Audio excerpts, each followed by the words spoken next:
Welcome to GSG's Mobility 101 series of videos. The purpose of Mobility 101 is to help you, the IT or mobile consultant, keep up with the tools, technology, and yes, the terminology associated with the rapidly changing world of mobility, that is, the devices, networks, applications, and business of mobile technology.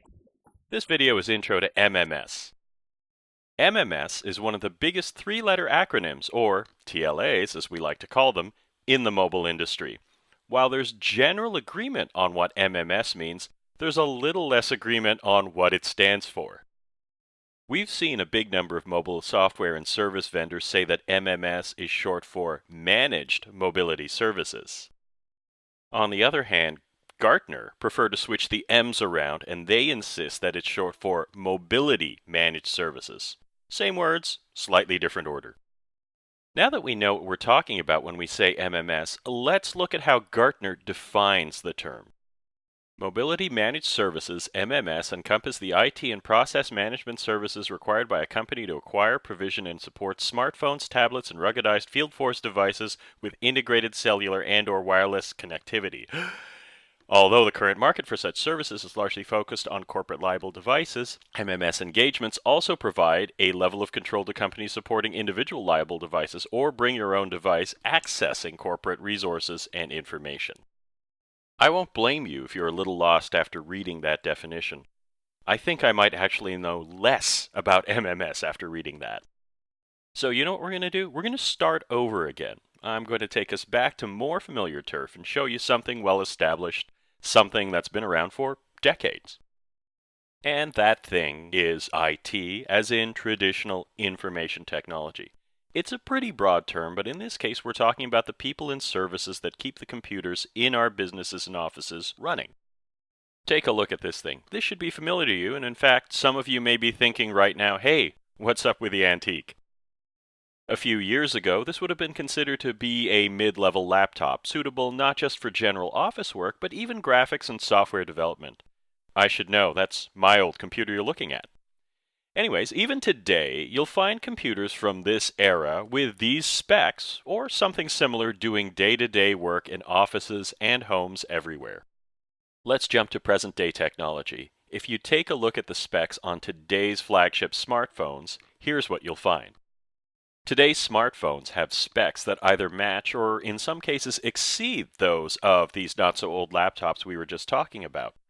Compared to the mid-level laptops of a few years ago, today's top smartphones have faster processors, better networking, more cameras and sensors. Some of them are even water-resistant. They travel more easily because they weigh ounces, not pounds. And these days, you can use them on the plane from gate to gate during takeoff and landing, even when your seat has to be in the fully upright position and your tray table has to be stowed. Simply put, they're pretty much like computers, and if the computers we use for work need to be managed by an IT department, shouldn't we be doing the same thing for mobile devices? What we're trying to say is that if you want to sum up MMS in a nice, simple sentence, you wouldn't be terribly wrong if you said MMS is IT for mobile devices, or MMS is the new IT. MMS is a little bit different from IT, and not just because the devices it deals with are more portable. With about 4 decades of traditional desktop and laptop computing history, traditional IT has a lot of tools, technology, best practices, and experience to call upon, and most of the changes in the traditional IT world have been incremental. If you had a time machine, you could easily take one of today's desktop or laptop computers, go and visit yourself, say, about 20 years ago, and chances are your past self would still recognize the machine from the future as a computer. But that past version of you from 20 years ago would be initially confused by your smartphone. Unlike today's computers, which over the past 40 years have evolved to be more or less the same, with differences between them being pretty small, mobile devices aren't even a decade old yet. It's not unusual to see vendors releasing one big flagship model every year, and we've become used to seeing a new mobile operating system every year as well, while in the desktop world we've still got computers running versions of Windows from the previous millennium. Mobile's still a new technology. We're only beginning to explore it, and for the next little while you should expect it to be a rapidly changing field. It's going to have all sorts of mobile hardware, software, operating systems, and services cropping up all the time. If a relatively unchanged technology like desktops and laptops have to be managed to run effectively in a business, you definitely want to manage mobile devices as well. If there weren't enough complications involved with managing mobile devices for business, the fact that we take them everywhere presents an additional challenge. We have both personal and professional uses for them. They're harder to keep track of, and they're much easier to lose. And losing a device that has access to corporate resources? Well, that presents all sorts of security and legal issues that traditional IT didn't have to deal with most of the time. So far, we've established that mobile devices, being computers that just also happen to make phone calls, need their own kind of IT. What does that IT for mobiles look like? It's made up of several major parts, many of which have similar counterparts in traditional IT, and like traditional IT, it's about managing technology through its complete life cycle. It starts with a consulting, design, and planning process.